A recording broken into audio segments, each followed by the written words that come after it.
So hello everyone, I'm Sumit Chetija, your physics faculty from Motion Foundation Division and after the Diwali break हम एक नए chapter के साथ start करने वाले हैं जिसका नाम है इलेक्ट्रिसिटी।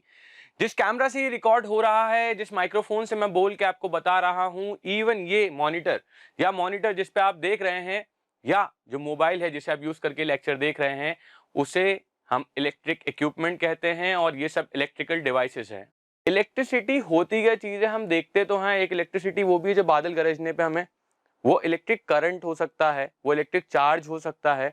उसमें काम कैसे करता है, क्या क्या चीजें काम करती हैं, ये सब चीजें आज हम इस चैप्टर के साथ सीखने वाले हैं।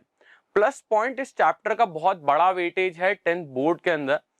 अगेन मैं कहना चाहता हूं कि इस चैप्टर को एक थोड़ा सिंसियरली पढ़ना जरूरी है, क्योंकि अगर हम इस चीज को नहीं पढ़ेंगे तो सीनियर स्टडीज में, अगर आप साइंस को ऑप्ट करने वाले हैं तो हायर स्टडीज में आपको काफी हेल्पफुल रहेगी। वहां पे आप इलेक्ट्रोस्टैटिक्स और ऐसे चैप्टर्स को आपको फेस करना पड़ेगा। अगर बेस क्लियर नहीं है तो आगे जाके थोड़ी सी प्रॉब्लम हो सकती है। बेसिकली इस चैप्टर के साथ हम कुछ छोटे छोटे पार्ट्स को हम जानने वाले हैं। तो सबसे पहले मैं थोड़ा सा इंट्रोडक्शन दे दूं इस चैप्टर का। इलेक्ट्रिसिटी होती क्या चीज है। इलेक्ट्रिसिटी के अंदर छोटे छोटे पार्ट्स होते हैं। इलेक्ट्रिसिटी के अंदर हमारा होता है इलेक्ट्रिक करंट। अब इलेक्ट्रिसिटी तब चल रही है या हमारा इलेक्ट्रिसिटी तभी बनता हुआ देखूंगा या होता हुआ दिख रहा होगा जब वहां पे इलेक्ट्रिक करंट पास ऑन हो रहा होगा from one point to another point. Mobile charge कैसे करते हो, पहले चार्जर को सॉकेट में लगाते हो, देन उसी पिन को अपन हमारी चार्जिंग पिन होती है type C, type A, type B, उस चीज को आप अपने फोन में कनेक्ट करते हो। तो चार्जर से इलेक्ट्रिसिटी फ्लो होके आ रही है, इलेक्ट्रिक करंट फ्लो होके आ रहा है। लेकिन अगर मैं कहूं इलेक्ट्रिक करंट के अंदर भी चार्जेस हैं, जो चीज फ्लो हो रही है from one point to another point, तो इस चीज को मानना पड़ता है क्योंकि वहां पे चार्जेस हैं जो फ्लो हो रहे हैं। क्योंकि हर चीज जो हमारे आसपास की है वो बनी हुई है एटम से, छोटे छोटे एटम्स के अंदर बनी हुई है। हमारे मॉलिक्यूल्स हैं। अब उन मॉलिक्यूल्स को मिलाने के बाद हम बनते हैं या कुछ भी प्रोडक्ट बनता है जो हमारे ऑब्जेक्ट्स हैं आसपास। अब उन ऑब्जेक्ट्स के अंदर क्या होता है, छोटे छोटी और बारीक बारीक चीजें होती हैं। उन बारीक बारीक चीजों को हम कहते हैं बच्चों क्या, इलेक्ट्रॉन, प्रोटॉन्स और न्यूट्रॉन्स। अब यहाँ पे हमेशा जो होता है, हमने देखा है कि हमारे प्रोटॉन्स और न्यूट्रॉन्स तो हैं वो न्यूक्लियस के अंदर होते हैं। कैसे होता है, जैसे अगर ये न्यूक्लियस है और इसके अराउंड शेल्स होते हैं, KLMN शेल्स आपने पढ़ा होगा केमिस्ट्री के अंदर। तो यहाँ पे इसके अंदर तो होते हैं प्रोटॉन्स जो कि पॉजिटिव होते हैं और न्यूट्रॉन्स जो कि न्यूट्रल होते हैं, और इलेक्ट्रॉन्स जो होते हैं बच्चों वो यहाँ पे ऐसे घूम रहे होते हैं, इन शेल्स में घूम रहे होते हैं। तो हमारे पास इस एटम के स्ट्रक्चर में, जिस चीज को मैं कह रहा हूं एटम के स्ट्रक्चर में जो चीज फ्री है वो है इलेक्ट्रॉन्स। और इलेक्ट्रॉन ही वो चार्जेस हैं जो फ्लो हो रहे हैं from one point to another point, जिसकी वजह से हमें इलेक्ट्रिसिटी या इलेक्ट्रिक करंट देखने को मिलता है from moving from one point to another point. अब इसके अंदर क्या है, इलेक्ट्रिक चार्ज। चार्ज मैंने बार बार बोल दिया, चार्जेस के बारे में इंट्रोडक्शन भी दे दिया। अब ये मूव भी कर रहे हैं तो इलेक्ट्रिसिटी के अंदर क्या होते हैं, दो तरीके के हमारे चैप्टर्स डिवाइड होते हैं। मतलब दो तरीके के इलेक्ट्रिसिटी को हम डिवाइड करते हैं। एक होता है जहां पे जो चार्जेस होते हैं वो रेस्ट पे होते हैं। सेकेंडली जो चार्जेस होते हैं वो हमारे मोशन में होते हैं। उन दोनों का नाम ही मैं आपको बताना चाहता हूं। जैसे मैंने फर्स्ट बताया आपको इलेक्ट्रोस्टैटिक,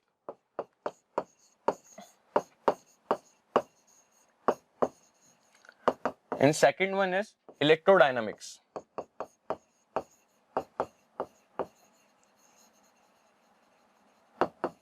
ठीक है, यहाँ पे इलेक्ट्रोस्टैटिक और इलेक्ट्रोडायनामिक्स मेनली जो इस चैप्टर में हमें हेल्प करने वाला है, दैट इज इलेक्ट्रोडायनामिक्स।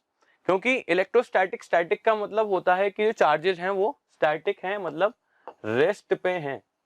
और यहाँ पे जो हमारे चार्जेस हैं, जो मैंने आपको स्टार्टिंग में बताया कि चार्जेस मूव कर रहे हैं, इसी वजह से इलेक्ट्रिक करंट हमें फ्लो होता हुआ दिख रहा है। इसीलिए हमारे आसपास के अप्लायंसेस काम कर रहे हैं, ऑब्जेक्ट्स काम कर रहे हैं, ग्लो होते हुए दिख रहे हैं, या उनका जो भी काम है वो होते हुए हमें दिख रहा है। तो यहाँ पे जो हमारा इलेक्ट्रोडायनामिक्स है वो हमारी हेल्प करने वाला है। इसी चीज को हम आगे पढ़ने वाले हैं। इलेक्ट्रोस्टैटिक्स आपके सीनियर डिवीजन में है, उस चीज को आप 12th की बुक खोलेंगे तो आपको जरूर मिलेगा। ठीक है, यहाँ पे जानते हैं इलेक्ट्रिक चार्जेस क्या हैं। Electric charges may be defined as the intrinsic property of certain fundamental particles, that is electron, protons et cetera, due to which they produce electric and magnetic effect. Intrinsic property है, intrinsic मतलब internal property है ये हमारे किसी fundamental object की, क्योंकि object जो है वो छोटे छोटे एटम्स को ही मिलके बना हुआ है। एटम्स को भी अगर मैं फर्दर डिवाइड कर दूं तो यहाँ पे इलेक्ट्रॉन्स, प्रोटॉन्स और न्यूट्रॉन्स, ये 3 पार्ट में डिवाइड हो जाता है। तो इसकी इंट्रिंसिक इंटरनल प्रॉपर्टी है उस ऑब्जेक्ट या उस मेटल या नॉन मेटल की जिसके अंदर उस पार्टिकल्स हैं जिनका नाम इलेक्ट्रॉन, प्रोटॉन्स और न्यूट्रॉन्स रखा है। मेनली न्यूट्रॉन्स हमारे न्यूट्रल रहते हैं, इसलिए हमने इलेक्ट्रॉन्स जो कि नेगेटिवली चार्ज होते हैं और प्रोटॉन्स जो कि पॉजिटिवली चार्ज होते हैं, इनको हमने मेन ध्यान में रखते हुए आगे बढ़ेंगे। Due to which they produce electric and magnetic effects. Electric and magnetic effects ये बचपन में अपन ने भी किया था, दिखाऊं कैसे? कुछ एक दो एग्जांपल लेते हैं। ये देखो, यहाँ पे रोलर है और ये आगे एक प्लास्टिक का बॉल है। रोलर जैसे जैसे आगे रोल कर रहा है वो प्लास्टिक के बॉल पे एक फोर्स लगा रहा है। यहाँ पे कुछ दिख नहीं रहा, उन दोनों के बीच में कोई अटैचमेंट नहीं है, कोई ऐसा नहीं कि इंजन पुल कर रहा है, पीछे की बोगी उस चीज के पीछे पीछे खींची आ रही है। उन दोनों के बीच में गैप है, एक सर्टेन अमाउंट ऑफ गैप है, लेकिन वो क्या है, इलेक्ट्रिक या मैग्नेटिक फील्ड्स जनरेट कर रहा है और चार्जेस एक दूसरे को रिपेल कर रहे हैं। रिपेल कर रहे हैं मतलब अगर सेम चार्जेस होते हैं तो वो एक दूसरे से दूर भागते हैं, आप जानते होंगे। नहीं जानते तो अच्छी बात है, हम इस चीज के बारे में भी आगे पढ़ने वाले हैं। सिमिलरली ये वाला एग्जांपल तो सबने करके देखा है कि हम स्केल से रब करते थे, है ना, और स्केल ऐसे करते हैं, या बलून से हमारे हेयर को रब करते हैं और देखते हैं तो यहाँ पे क्या है कि ये हेयर और हमारे बलून के अंदर कुछ ऐसी चीज है जो एक दूसरे को अट्रैक्ट कर रही है। लाइक चार्जेस एक दूसरे को रिपेल करते हैं, जबकि अनलाइक चार्जेस, जो कि ये लेफ्ट में मेरा एग्जांपल है, ये है हमारा अनलाइक चार्जेस का, और एक दूसरे को अट्रैक्ट कर रहे हैं, चिपकते हुए दिख रहे हैं। ये आपने बचपन में जरूर किया होगा, जबकि अपनी बुक्स में भी ये चीज बताई गई है कि सिल्क क्लॉथ को अगर हम उससे रब करें, स्केल से रब करें और देन देखें तो वो नेगेटिवली और पॉजिटिवली चार्ज हो जाता है। उस चीज के बारे में भी हम आगे जानेंगे। तो पहले इस चीज के बारे में तो समझ में आ गया कि इलेक्ट्रिक चार्ज नाम की चीज क्या है। अब चार्जेस की भी कुछ प्रॉपर्टीज रहती होंगी, जरूरी थोड़ी कि चार्जेस कुछ काम करते हैं, क्या काम करते हैं, कैसे काम करते हैं। जो चीज मैं बता रहा था कि लाइक चार्जेस एक दूसरे को अट्रैक्ट कर रहे हैं, चिपक रहे हैं, एक दूसरे की तरफ खींच रहे हैं, जबकि अनलाइक चार्जेस एक दूसरे के पीछे पीछे भाग रहे हैं और वो एक दूसरे से दूर ही जाना चाहते हैं। तो ये कैसे है? तो यहाँ पे हमारे पास 2 तरीके के चार्जेस हैं, जैसे मैंने बताया था, इलेक्ट्रॉन्स और प्रोटॉन्स। फर्स्ट वन आएगा पॉजिटिव एंड सेकेंड वन आएगा हमारे पास नेगेटिव।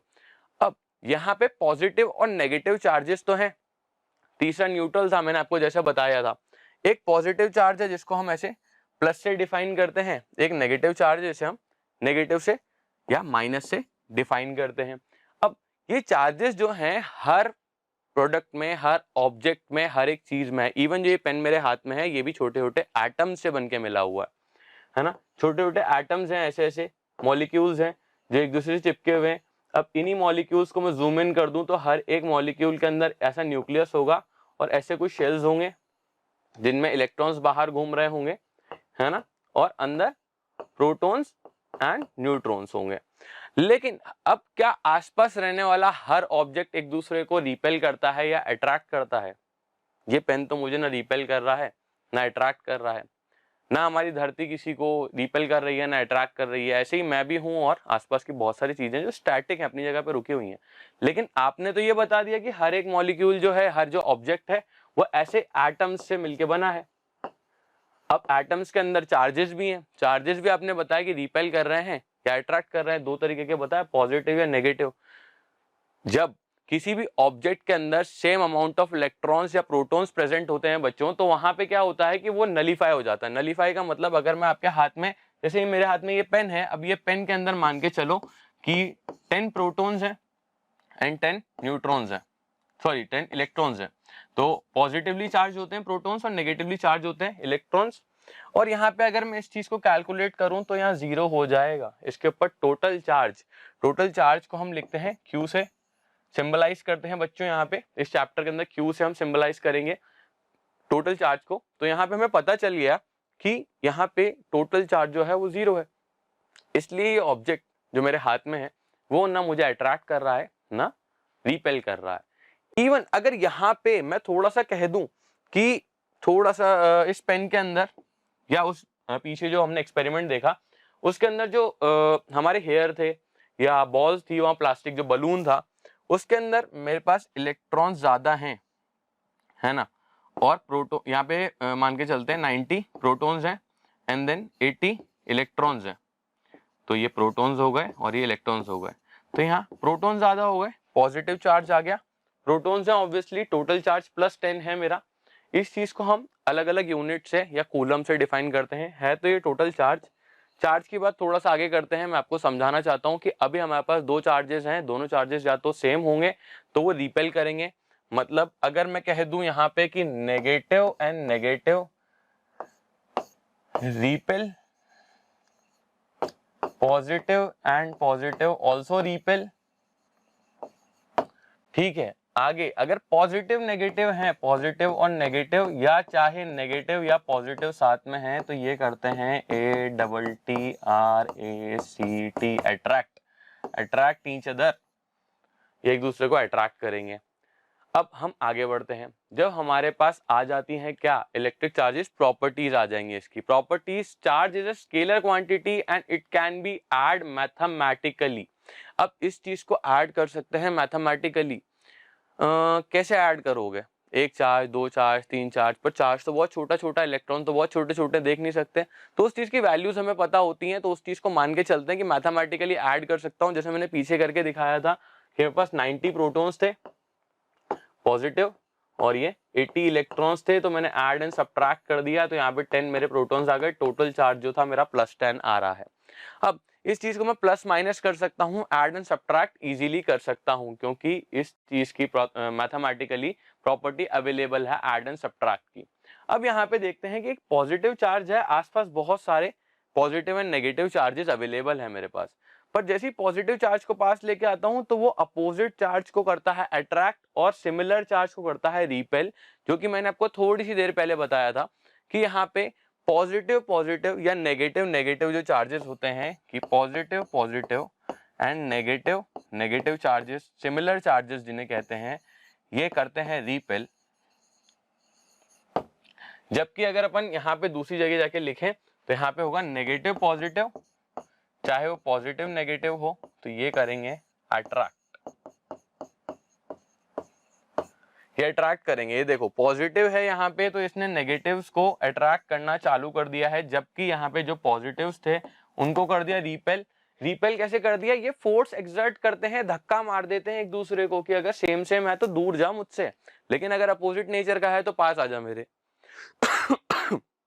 तो अगर वो अपोजिट नेचर के हैं तो वो एक दूसरे के पास आएंगे, एक दूसरे को अट्रैक्ट करेंगे ड्यू टू सम फोर्स। उस फोर्स को भी हम जानेंगे धीरे धीरे करके, क्या कहते हैं, कैसे कहते हैं, क्या चीजें होती हैं, electric forces, magnetic forces. Next chapter भी हमारा है उसके बाद, magnetic effects of electric current, ठीक है। तो यहाँ पे है नेक्स्ट पॉइंट, लाइक चार्जेस, जो लाइक पॉइंट चार्जेस हैं रिपेल ईच अदर, ये रिपेल करते हैं एक दूसरे को, जबकि वाइल अनलाइक चार्जेस जो हैं वो अट्रैक्ट करते हैं एक दूसरे को। यहाँ पे समझ आ गया होगा बच्चों की लाइक चार्जेस दूर दूर, अनलाइक चार्जेस पास पास एक दूसरे को खींचेंगे, ठीक है, ड्यू टू सम फोर्स जो ये एक दूसरे पे एक्सर्ट करते हैं। अब जो एक्सर्ट करते हैं उस चीज को भी हम धीरे धीरे करके जानेंगे। नेक्स्ट क्वांटाइजेशन ऑफ चार्ज जो हमारा नेक्स्ट टॉपिक है, दैट इज कि क्वांटिटी में आते हैं। क्वांटाइजेशन का मतलब है एक स्पेसिफिक क्वांटिटी फिक्स है जिसके अंदर मेरा चार्ज इधर से उधर जाना चाहिए। देखो डायनामिक्स है, मूव तो कर रहा है, वो एक जगह से दूसरी जगह चार्ज मेरा मूव कर रहा है। अब अगर मूव करता ही है तो किसी स्पेसिफिक क्वांटिटी में जा रहा होगा। एक बच्चे को बाहर पानी पीने जाना है क्लासरूम के, ऐसा तो है नहीं आधा कट के चल जाएगा, सिर्फ मुंह की जरूरत है पानी पीने के लिए, चल के पूरा ही जाएगा ना बच्चों।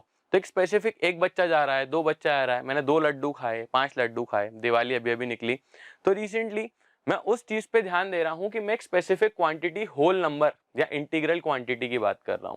तो जो इलेक्ट्रॉन्स होते हैं बच्चों, वो भी कभी भी ऐसे नहीं जाते हैं कि आधा चला गया, मैंने आधा लड्डू खा लिया, नहीं, वो प्रॉपर इंटीग्रल क्वांटिटी में जाते हैं, इंटीग्रल नंबर्स में, प्रॉपर इंटीजर्स होने चाहिए, इधर दे आर पॉजिटिव इधर they are negative, doesn't matter, but वहां पे ये प्रॉपर नंबर होने चाहिए। Charges on any body always exist in integral multiple of fundamental unit of electric charge।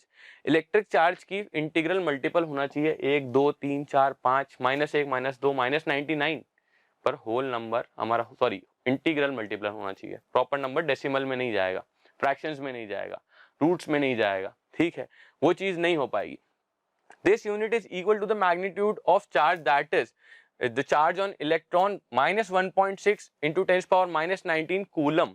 जो चार्ज है उसे हम मेंटेन करते हैं यहाँ पे कूलम में, ये ऐसा यूनिट होती है चार्ज की, ठीक है। So a charge on a body is Q plus minus n ई।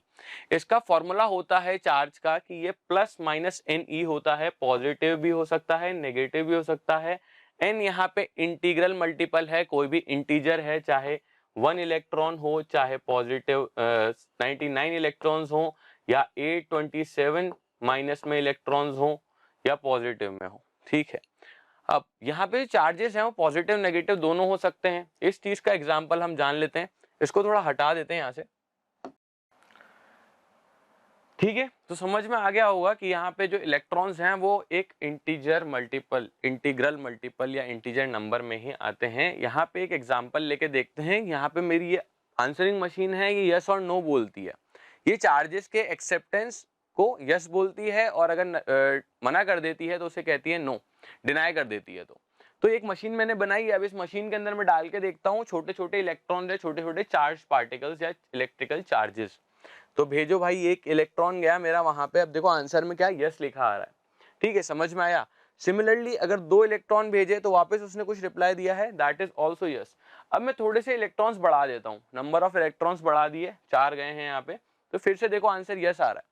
लेकिन अब यहाँ पे ये थे इंटीग्रल मल्टीपल। अगर मैं थोड़ा सा तोड़ मरोड़ के थोड़ा सा चार्ज को मैं थोड़ा सा निकाल दूं, लड्डू पेड़े जो मैंने बनाए थे उसमें थोड़ा सा निकाल लिया, मैंने आधे ही लड्डू खाया और वो आधा ही इलेक्ट्रॉन भेजने की कोशिश करी, तो ये देखो आंसर क्या देगी मेरी मशीन, नो, मना कर देगी कि मुझे आधा इलेक्ट्रॉन चाहिए ही नहीं, आधा चार्ज पार्टिकल चाहिए ही नहीं, चाहे पॉजिटिव हो चाहे नेगेटिव हो। और भेज के देखते हैं आधा आधा, थोड़ा 3/4 लेती है क्या, मना कर दिया। और थोड़ा कि मिल बांट के बहुत सारे भेज देता हूँ, क्या पता एक ले ले, तो उसको भी वो आंसर दे देगी नो। कभी भी जो प्रॉपर्टी है क्वांटाइजेशन ऑफ चार्ज वो यही कहती है कि जो हमारा चार्ज है वो फुल 1 पूरा का पूरा जाएगा, या तो 1 या तो उसके मल्टीपल, प्लस माइनस एन ही जो एन ई जो भी इसका फॉर्मूला है, इसी में ही ये मूव करते हैं। नेक्स्ट जो चीजें हैं हमारे सामने आने वाली हैं बच्चों, उन चीजों को लेके हम चैप्टर में थोड़ा और डेप्थ में जाने वाले हैं, तो ध्यान दें। नेक्स्ट आएगा यूनिट ऑफ चार्ज। जैसा मैंने अभी आपको लास्ट स्लाइड के अंदर बताया था कि यूनिट ऑफ चार्ज होती है कूलम, जिसे हमने सी से डिफाइन करा था। ठीक है, ये ऐसा यूनिट होती है, कूलम की स्पेलिंग याद कर लो, अच्छी बात है, आती है तो, नहीं आती तो याद कर लें। सी से डिफाइन करते हैं। एक टोटल चार्ज में 6.251 कूलम के अंदर 6.25 इंटू 10⁻18 इलेक्ट्रॉन्स होते हैं, याद कर लिया जाए। ये बहुत अच्छी चीज है बच्चों, ये याद हो जानी चाहिए।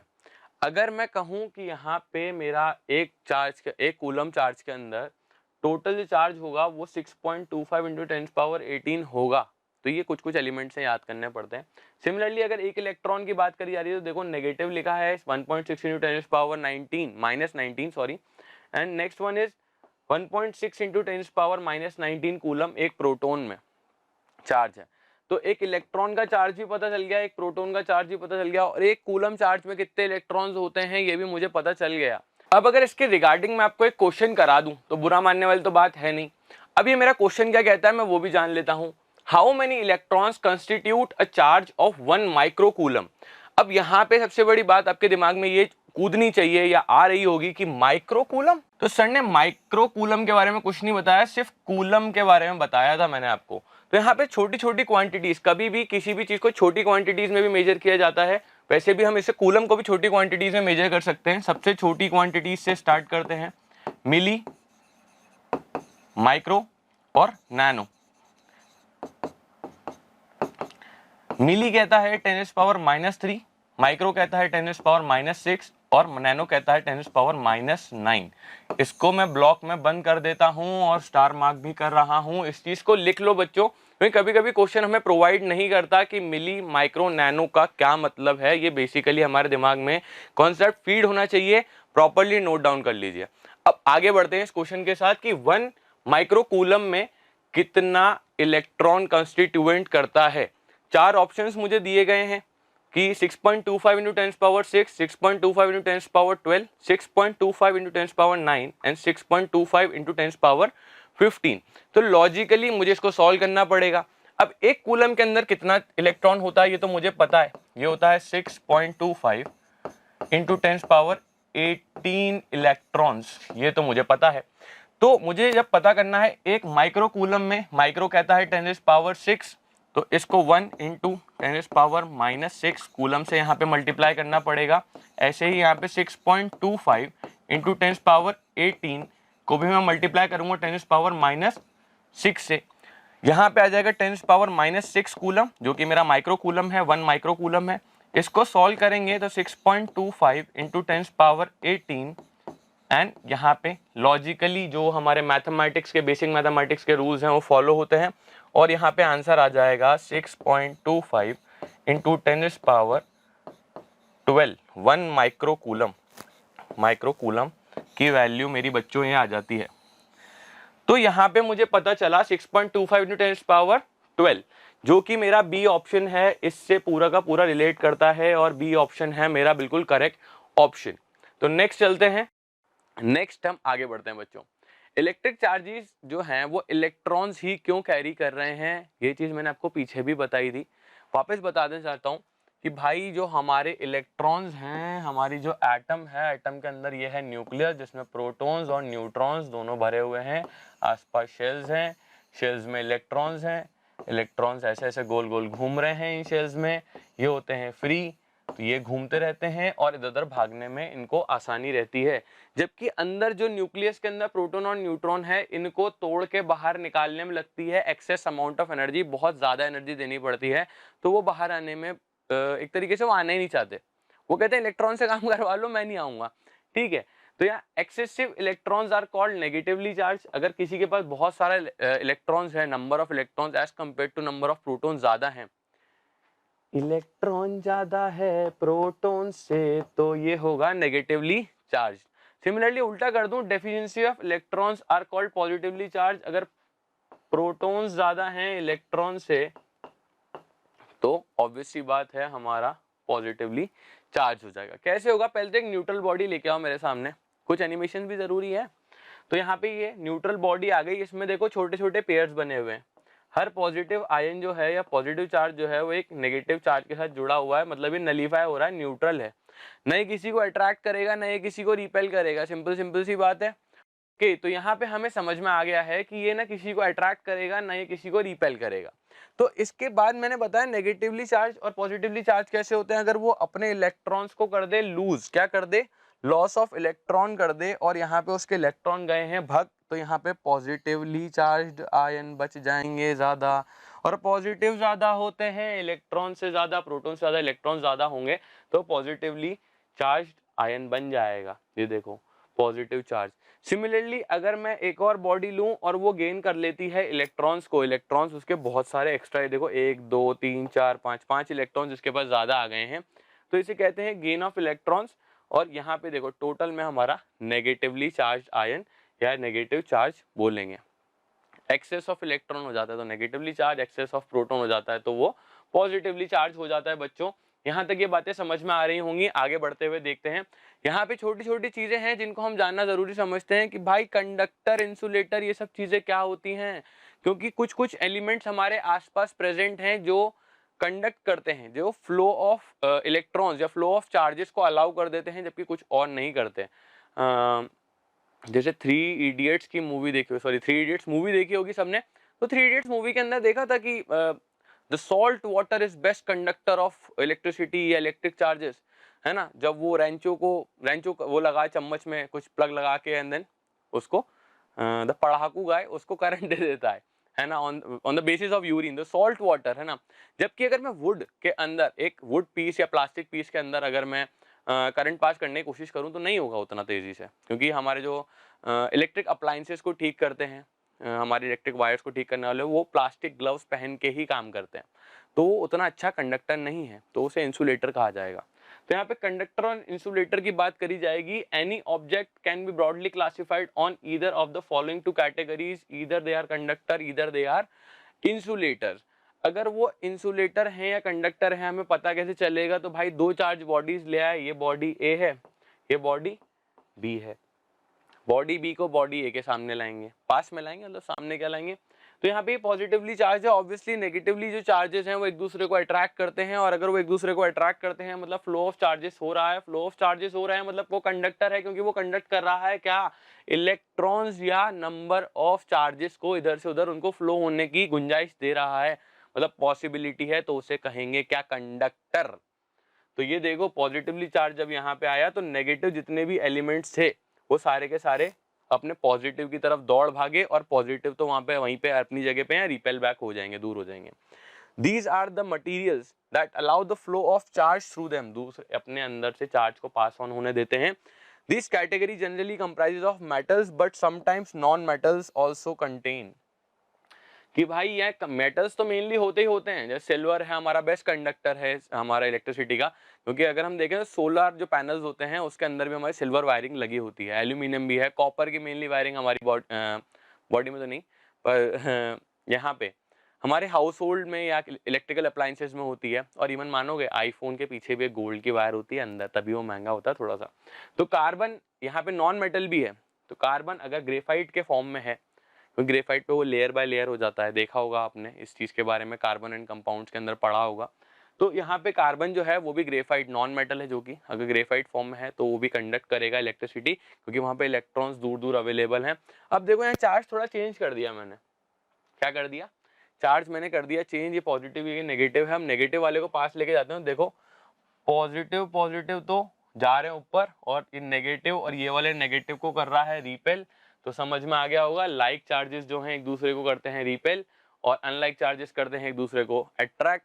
और जो फ्लो करने के लिए हाँ बोल देता है अपने अंदर से, जो भी मटेरियल जो भी ऑब्जेक्ट अपने अंदर से चार्जेस को फ्लो करने के लिए हाँ बोल देता है, वो हो जाता है हमारा कंडक्टर। और जो मना कर देगा वो क्या हो जाएगा, इंसुलेटर। तो इंसुलेटर के बारे में बेसिक बेसिक तो पता चल गया, पर अब पढ़ ही लेते हैं, जब पढ़ ही रहे इतना सारा पढ़ लिया है थोड़ा सा और पढ़ लेते हैं। These are the materials which do not allow the movement of charges through them। भाई खुद के अंदर से वो चार्जेस को, नेगेटिव हो पॉजिटिव हो कोई भी हो, अपने थ्रू अंदर से नहीं जाने देता, बोलता है मैं नहीं जाने दे रहा, तुम्हारे मन में आए जो करो, मैं नहीं जाने दे रहा। Insulators do not conduct electricity because their electrons are tightly bounded to the atoms। Logically इसके अंदर भी चार्जेस तो होते हैं, मतलब मान के चलो ऐसा नहीं है इंसुलेटर है तो उसके अंदर चार्जेस नहीं है, फ्लो नहीं होने दे रहा, चार्जेस उसमें प्रेजेंट है, लेकिन वो क्या करता है, उसको चार्जेस को इधर उधर मूव नहीं करने देता, मेनली इलेक्ट्रॉन्स को इधर उधर मूव नहीं करने देता, क्योंकि इलेक्ट्रॉन्स के ही मूवमेंट से हमारा करंट जो है वो इधर उधर जो मूव हो रहा है, फ्लो ऑफ चार्ज या इलेक्ट्रिसिटी जो है मूव हो रही है, चार्जेस मूव होते हैं, इलेक्ट्रिक करंट होता है, इलेक्ट्रिक करंट से इलेक्ट्रिसिटी बनती है, लंबा लंबा प्रोसेस, सीधा सीधा प्रोसेस है, ठीक है। और उसमें चार्जेस तो हैं लेकिन वो टाइटली बाउंडेड हैं, वो उसे तोड़ने नहीं देता, अगर नेगेटिवली आयन दूर नहीं होगा, फ्री नहीं होगा तो मूव नहीं कर पाएगा, और मूव नहीं कर पाएगा तो वो इलेक्ट्रिसिटी कंडक्ट नहीं कर पाएगा बच्चों, ठीक है। Why distilled water is an insulator, हमारा जो डिस्टिल्ड वाटर है वो एक इंसुलेटर है। Addition of certain salts acid and bases, अगर हम उसमें कुछ सॉल्ट्स एसिड या बेसिस डाल देते हैं तो वो कंडक्ट करने लगता है। घर में ही करके देखना, छोटी सी बैटरी लेना है ना, और उसमें दूसरी तरफ से छोटी सी एलईडी डाल देना, ये एक्सपेरिमेंट वैसे यूट्यूब पे अवेलेबल है, घर पे नहीं करो तो ज़्यादा अच्छा है। तो उस तरफ से अगर जब भी आप बैटरी करके दिखाते हैं, यहाँ पे ये बैटरी है, इसमें से 2 वायर निकाले, ये मेरे ग्लास में मैंने डाले, यहाँ पे पानी है, जल है मेरा, है ना, और इसी में से 2 वायर निकाले, छोटी सी एलईडी से मैंने कर दिए कनेक्ट। अब अगर यहाँ पे ये डिस्टिल्ड वाटर है, नॉर्मल टैप वाटर में भी होते हैं, अगर डिस्टिल्ड वाटर आरओ का वाटर ले लोगे तो वो बल्ब नहीं जलेगा, वो एलईडी ग्लो नहीं करेगी। लेकिन अगर मैं यहीं पे थोड़ा सा सॉल्ट इसमें ऐड कर दो, NaCl, जब पानी में जाता है तो केमिस्ट्री काम आ जाती है फिजिक्स के साथ, Na+ आयन हो जाता है और Cl- आयन हो जाता है, पॉजिटिव और नेगेटिव चार्जेस अवेलेबल हैं, और नेगेटिव चार्जेस जो हैं हमारे काम आते हैं फ्लो ऑफ करंट को बताने में। तो वो बल्ब जो है उस कॉर्नर पे वो जगमगाने लगेगा, जलने लगेगा, मजा आ जाएगा, ठीक है। आगे बढ़ते हैं। Under normal circumstances gases do not conduct electricity, normal circumstances, normal conditions में गैसेस को कभी भी आपने कंडक्ट करते हुए नहीं देखा होगा इलेक्ट्रिसिटी को। इलेक्ट्रिसिटी भी क्या है, एक तरीके की एनर्जी है बच्चों, जैसे साउंड एनर्जी है, हमारी वाइब्रेशन के थ्रू बनती है, पोटेंशियल एनर्जी है जो हमारे शेप को, साइज को चेंज करने पे बनती है, उसकी पोजीशन चेंज करने पे बनती है। सिमिलरली इलेक्ट्रिसिटी भी एक इलेक्ट्रिकल एनर्जी है जो चार्जेस के मूवमेंट से बनती है। समझ में आया? तो हम आगे बढ़ते हैं इंसुलेटर और कंडक्टर के मैटर से, और इंसुलेटर को देख लेते हैं। यहाँ पे चार्जेस प्रेजेंट हैं हमारे, ए बॉडी जो कि इंसुलेटर है और बी बॉडी जो कि नेगेटिवली चार्ज है, लाए तो ये देखो अभी इसने मूव ही नहीं करने दिया, थोड़ा सा मूवमेंट तो हुआ चार्जेस के बीच में, लेकिन ज्यादा मूवमेंट नहीं हुआ, और मेरे इलेक्ट्रॉन्स जो थे, जो नेगेटिवली चार्ज आयंस थे या चार्ज पार्टिकल्स थे, उनको मूवमेंट करने के लिए जगह नहीं मिली, और उनको मूवमेंट करने के लिए जगह नहीं मिली, तो उन्होंने करंट को पास होने से रोक दिया। तो ऐसे ऑब्जेक्ट्स या ऐसे मटेरियल्स जो इलेक्ट्रॉन्स को पास नहीं होने देते या करंट को फ्लो नहीं होने देते, उन्हें कहते हैं इंसुलेटर्स। ऐसी एक दो चीजें सीखेंगे हम, अलॉयज भी सीखेंगे। पर अब जो अगला टॉपिक है that is electrical potential. Electric potential, potential का मतलब क्या है? देखो ये बिजली बादल गरजते हुए तो सबने देखे, तो ये बादल गरजती है तो बिजली हमेशा अर्थ पे ही क्यों टकराती है? ऊपर क्यों नहीं चल जाती, कहीं और क्यों नहीं चल जाती? क्योंकि यहाँ पे क्या है, अगर जूम इन करके देखो तो यहाँ पे देखो आयंस प्रेजेंट है, चार्जेस प्रेजेंट है, ऊपर पॉजिटिव है नीचे नेगेटिव है। जब अमाउंट ऑफ पॉजिटिव और नेगेटिव अनबैलेंस हो जाता है ऊपर, तो वो थोड़ा सा नीचे, नीचे पॉजिटिव है यहाँ पे अर्थ पे, तो नेगेटिव आयंस जब ज्यादा हो जाते हैं तो वो कनेक्ट करने की कोशिश करते हैं पॉजिटिव से, ताकि वो नलीफाई कर सके, ना एक दूसरे को अट्रैक्ट करें ना एक दूसरे को रिपेल करें। और हमेशा ये चीज देखी होगी कि जो बारिश हो, बिजली हो, वो ऊपर से नीचे ही आती है, और ऊपर जो है कंसंट्रेशन ज्यादा दिख रहा है, क्या कंसंट्रेशन ऑफ चार्जेस,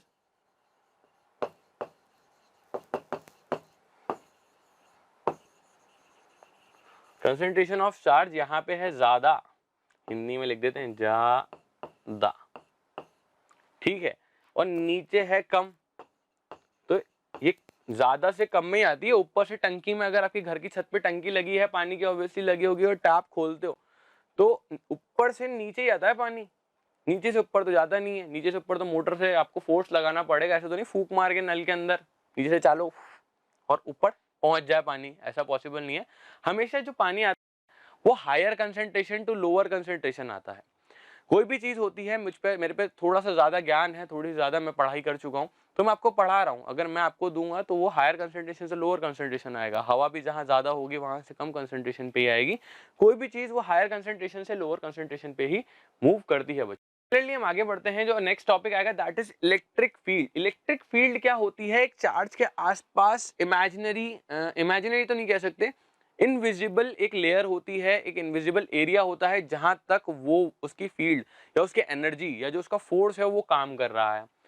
एक electric field is the space surrounding and electric charge Q। यहाँ पे Q जो है मेरा इलेक्ट्रिक चार्ज है, जैसा कि मैंने बताया था, in which another charge Q experiences an electrostatic force. यहाँ पे इलेक्ट्रोस्टैटिक फोर्स होता है, स्टैटिक मतलब रुकी हुई, ऑब्वियसली, ऑफ अट्रैक्शन और रिपल्जन। या तो वो अट्रैक्शन का हो सकता है या तो वो रिपल्जन का हो सकता है। सेम होंगी तो रिपल्सिफाई करेंगे, और अलग अलग होंगी तो अट्रैक्ट करेंगे एक दूसरे को।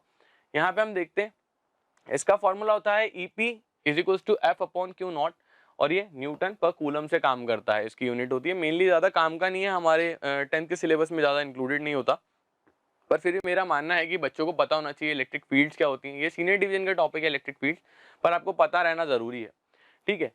एक फोर्स है जो उस चार्ज की वजह से दूसरे चार्ज पे लग रहा है, ठीक है। अब ये देखो, यहाँ पे ये चार्ज है, वहां पे वो चार्ज है।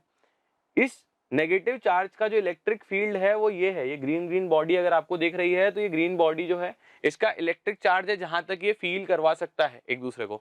दो मैग्नेट्स आती थी बचपन में, अगर एक दूसरे के पॉजिटिव पॉजिटिव या नॉर्थ नॉर्थ पोल पास में लाते हो तो वो दूसरे को ऐसा ऐसा भगाने लगते थे, पास में नहीं आते थे। तो वो वाली डिस्टेंस थी जहां तक उस चीज की फील्ड या उस चीज की एनर्जी जो है आप फील कर सकते हो। अगर मैं उस पॉजिटिव चार्ज को जो कि भी फील्ड से बाहर रखा हुआ है थोड़ा सा पास लाने की कोशिश करूं, अभी आ गया इसकी फील्ड के अंदर, तो ऑब्वियसली ये घूमता हुआ इसके पास ऐसे चिपक जाएगा, ये देखो, क्योंकि इसकी फील्ड में आ गया, फील्ड इसे खींचना चालू करेगी और ये नेगेटिव पॉजिटिव एक दूसरे से मिल जाएंगे, भरत मिलाप हो जाएगा इनका, ठीक है। यहाँ पे इनका भरत मिलाप हो गया। ऐसा क्यों हुआ? क्योंकि इलेक्ट्रिक फील्ड वहां प्रेजेंट थी, और इलेक्ट्रिक फील्ड वैसे तो माना जाता है कि ये इन्फिनिटी तक होती है। इन्फिनिटी तक होती है मतलब इनफाइनाइट डिस्टेंस, मतलब यहाँ से लेके इन्फिनिटी तक अगर मैं इस चीज को देख सकता हूँ या मानते हैं वहां तक होती है। पर इन्फिनिटी तक जाते जाते इसकी जो एनर्जी होती है वो कम होती जाती है, क्योंकि चार्ज है, इससे मैं जितना दूर जाता जाऊंगा इसकी इलेक्ट्रिक फील्ड, इलेक्ट्रोस्टैटिक फोर्सेस जो हैं वो कमजोर होते जाएंगे। जैसे कि मैग्नेट था, वो ज्यादा पास आने पे एक दूसरे को नेग्लेक्ट कर रहा था, पर अगर दूर रख दो तो वो शांति से बैठ सकते थे। ठीक है, तो ये चीज समझ में आ गई होगी। It is important to note that with every charge particle there is an electric field associated with extent up to infinity. मैंने जैसा बताया कि इन्फिनिटी तक है, इसकी भी, इस पेन की भी जो चार्जेस हैं वो इन्फिनिटी तक हैं, चाहे वो नेगेटिव हो, पॉजिटिव हो या कुछ भी हो। आगे पढ़ेंगे इलेक्ट्रिकल पोटेंशियल। इलेक्ट्रिकल पोटेंशियल के अंदर हम सीखने जा रहे हैं बच्चों, इलेक्ट्रिकल पोटेंशियल में हम सीखने जा रहे हैं जो कि है हमारा नेगेटिव चार्ज, ये उसकी हो गई फील्ड। पीछे मेरे थोड़ा छुप गया है, वो है एक पॉजिटिव चार्ज जो ड्रोन के साथ राइड करता हुआ आ रहा है। अब इलेक्ट्रिक पोटेंशियल में क्या होता है कि हम किसी एक ऑब्जेक्ट को या किसी एक पॉजिटिव चार्ज को मान के चलते हैं, पॉजिटिव चार्ज ही लेते हैं इसको, और 1 कूलम लेते हैं तो ज्यादा इजी पड़ता है समझने को। तो यहाँ पे 1 कूलम पॉजिटिव चार्ज को मैं इन्फिनिटी से उठा के किसी एक बी पॉइंट पे रख रहा हूं। अगर ये इन्फिनिटी ए पॉइंट है और ये मेरा बी पॉइंट है, तो यहां तक ला के रखने का जो काम है, वर्क डन है from infinity to the B point, एक charge positive coulomb, 1 coulomb of positive charge bringing from A point to the another B point. ठीक है, इस चीज को कहेंगे हम क्या, हमारा potential difference, sorry electrical potential कहेंगे बच्चों इस चीज को। अब ये ए पॉइंट से बी पॉइंट पे आ तो गया, इसके बारे में समझ में भी आ गया। अब ये आया कैसे, इसका फॉर्मूला क्या था, उन सब चीजों के बारे में भी तो पढ़ना पड़ेगा ना बच्चों अपने को। तो इस चीज के बारे में भी जानते हैं, इलेक्ट्रिकल पोटेंशियल होता क्या है।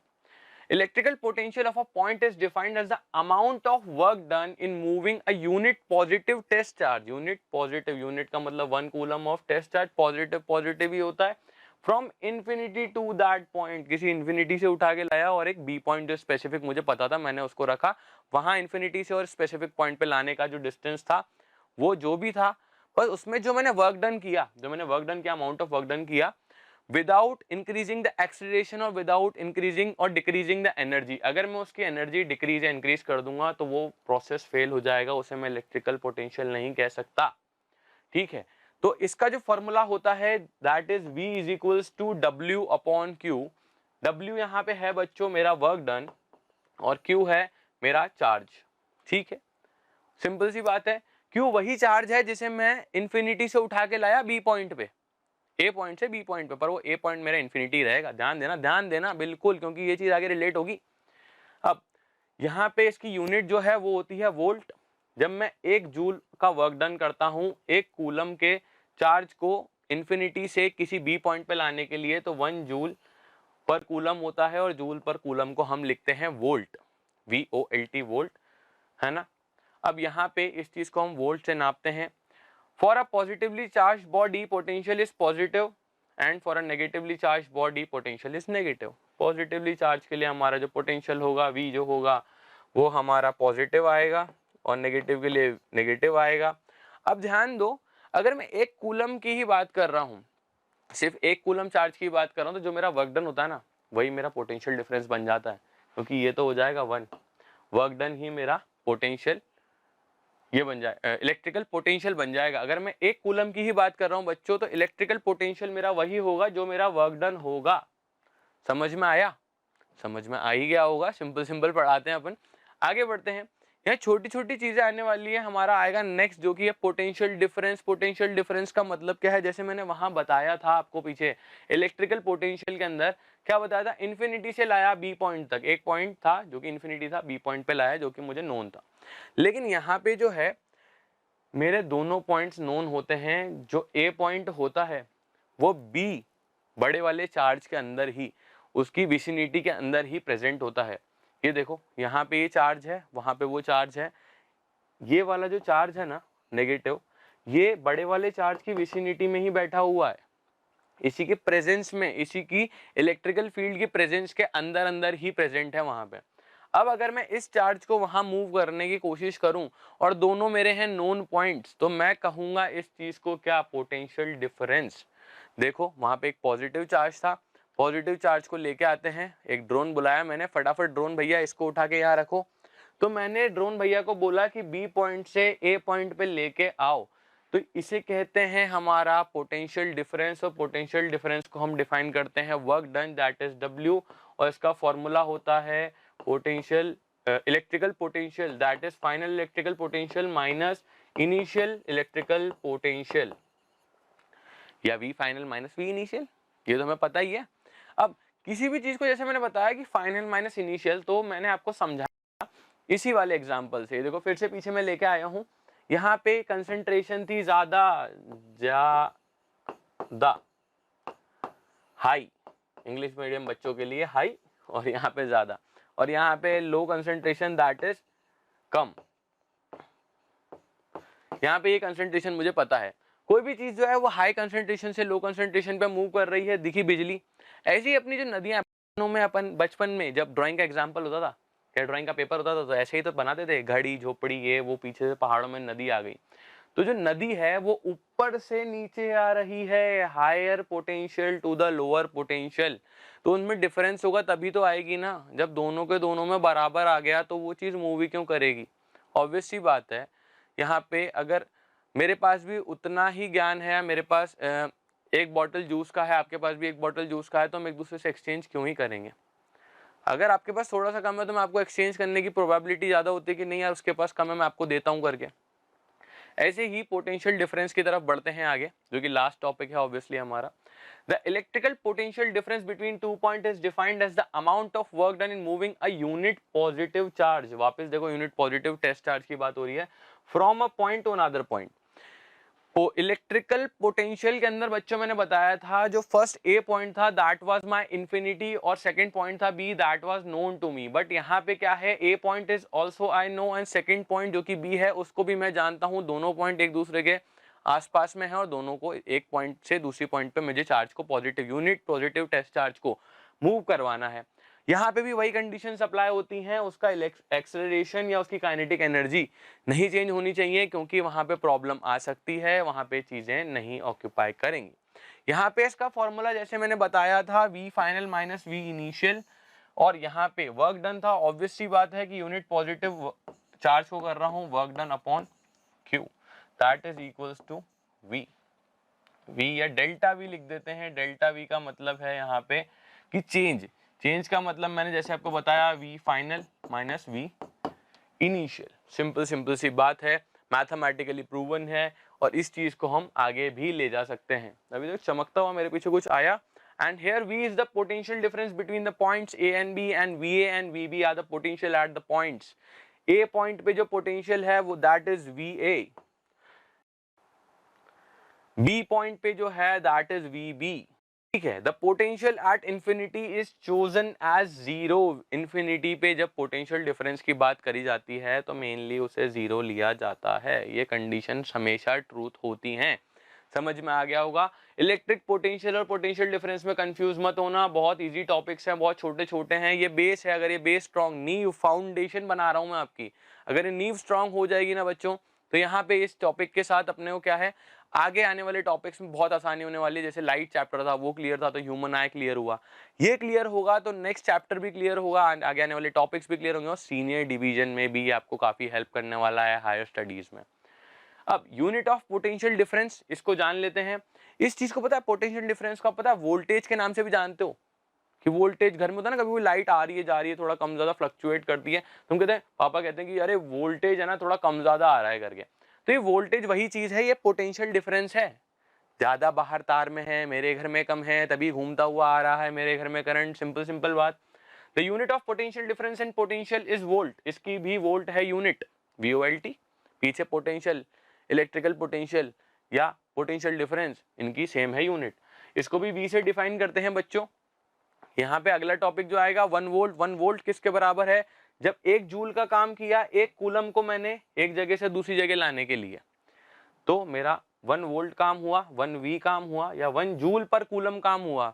When 1 volt is the potential difference between the 2 points, when 1 joule of work is done to move a charge of 1 coulomb from one point to another।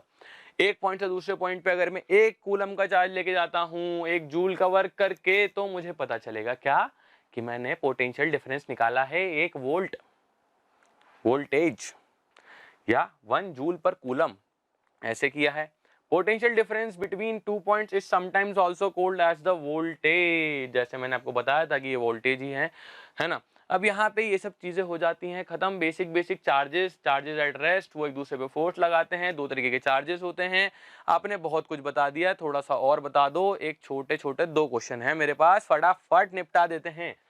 If a unit positive charge is taken from one point to another over an equipotential surface, then क्या work done on the charge, work is done on the charge, work is done by the charge, work done is constant, no work is done, कहीं पे कोई काम नहीं हुआ है। जान लेते हैं इसमें क्या हुआ है, बोल बोल के थोड़ा सा पेट में दर्द हुआ है। आगे बढ़ते हैं। तो if a unit positive charge, एक पॉजिटिव चार्ज है जिसको मैं एक पॉइंट से अनदर पॉइंट पे लेके जा रहा हूं, क्या निकालूंगा इस पॉइंट टाइम पे? इलेक्ट्रिकल पोटेंशियल या पोटेंशियल डिफरेंस? पहले तो ये बताओ, 10 सेकंड का टाइम है, निकालो। पोटेंशियल डिफरेंस ही निकालेंगे, ठीक है। एक पॉइंट से, एक नोन पॉइंट से अनदर पॉइंट पे निकाल रहे हैं। पोटेंशियल डिफरेंस का मैंने फॉर्मूला भी बताया था, V final minus V initial, इसको बताया था W/Q, इससे बताया था, ठीक है। या इसको डायरेक्ट V के बराबर भी रख सकते हो, कोई दिक्कत की बात नहीं है। और ये देखो यहाँ पे है work is done on the charge, charge पे काम किया, चार्ज ने काम किया, वर्क डन इज कांस्टेंट, उतना ही रहा, या no work is done. Obvious सी बात है। देखते हैं भाई, तो यहाँ पे क्या है, एक छोटा सा ग्लिच दे रखा है, छोटा सा क्लू दे रखा है, ये इक्विपोटेंशियल सरफेस है। इक्विपोटेंशियल का मतलब हर जगह पोटेंशियल सेम है। अगर मैं यहाँ पे ये VA वाला पार्टिकल रख देता हूँ चार्ज वाला, और ये VB वाला पार्टिकल रख देता हूँ, और ये ऐसे सरफेस पे है जहाँ हर जगह चार्ज बराबर है, तो पोटेंशियल डिफरेंस निकलेगा कैसे बच्चों? दिमाग की बात बताओ। पोटेंशियल डिफरेंस तब आता है जब हायर कंसंट्रेशन से, ऊपर से नदी नीचे आ रही थी तो यहाँ हायर था और यहाँ लो था। Lower concentration, higher to lower concentration move करती है पोटेंशियल डिफरेंस में चीजें। और अगर मैं बोलूं जितना चार्ज यहाँ है उतना ही चार्ज यहाँ है, तो यहाँ मैं कहना चाहता हूँ VA is equals to VB। इस कंडीशन के लिए मैं ये फॉर्मूला अप्लाई करता हूँ, VA माइनस VB, है ना। और यहाँ पे मेरा VA और VB बराबर है, तो जो मेरा V होगा या W/Q होगा वो होगा 0। तो जो मेरा वर्क डन है वो आ गया 0, नो वर्क इज डन। ये मेरा आ गया ऑप्शन सही। आगे बढ़ें, एक और क्वेश्चन करें। और नेक्स्ट क्वेश्चन हमारा कहता है कि how much work is done in moving a charge of 2 coulomb from a point of 118 volt to a point at 128 volt. तो यहाँ पे मुझे इस चीज का सॉल्यूशन बनाना है। 2 वोल्टेज दे रखे हैं मुझे, 2 वोल्ट दे रखे हैं, तो यहाँ पे लॉजिकली मुझे सबसे पहले 2 कूलम का चार्ज है, तो Q मैं लिख सकता हूँ 2 Coulomb's. Voltage at point A मैं लिख सकता हूँ 118 volts, end voltage at point B अपन लिखेंगे 128 वोल्ट्स। लॉजिकली यहाँ पे अगर 2 वोल्टेज दे रखे हैं तो अपन निकालेंगे पोटेंशियल डिफरेंस, जिस चीज को हम V से रिप्रेजेंट करते हैं, और इसका फॉर्मूला होता है V final minus V initial, और इस केस में होगा VB माइनस VA। तो यहाँ पे VB मुझे गिवन है 128 वोल्ट्स का माइनस 118, और इसका आंसर आ जाएगा 10। तो मुझे वोल्ट तो मिल गया, मेरा आंसर पोटेंशियल डिफरेंस का तो आ गया। लॉजिकली मुझे क्या निकालना था? Work done, how much work is done in moving a charge of 2 coulomb. अब अगर मैं V को कैलकुलेट करूं तो V के आगे मैंने एक फॉर्मूला और लिखा था, V is equals to W/Q। ये भी था मेरा, इस चीज को W/Q से भी तो रिलेट कर सकते हैं, और Q की वैल्यू मुझे गिवन है, तो अगर मैं इस चीज को रिलेट करूं W/Q से, और Q की वैल्यू मुझे गिवन है दैट इज Q, W/2, तो W की वैल्यू अपने पास आ जाएगी 20 जूल्स, और यही मेरा आंसर है। वर्क डन जो था वो था 20 जूल्स, और लॉजिकली आप इसी तरीके से सारे के सारे क्वेश्चंस को सॉल्व कर सकते हैं। होप करता हूं अभी तक पढ़ाए हुए सारे के सारे टॉपिक्स आपको समझ में आए होंगे, और आप इसी इलेक्ट्रिसिटी के टॉपिक के साथ नेक्स्ट लेक्चर्स को भी कंटिन्यू करेंगे। तो ऐसे ही इंटरेस्टिंग टॉपिक्स को कंटिन्यू करने के लिए और जुड़े रहने के लिए मोशन फाउंडेशन के चैनल को लाइक करें, सब्सक्राइब करें और शेयर करें अपने फ्रेंड्स के साथ जैसे वीडियो। Thank you.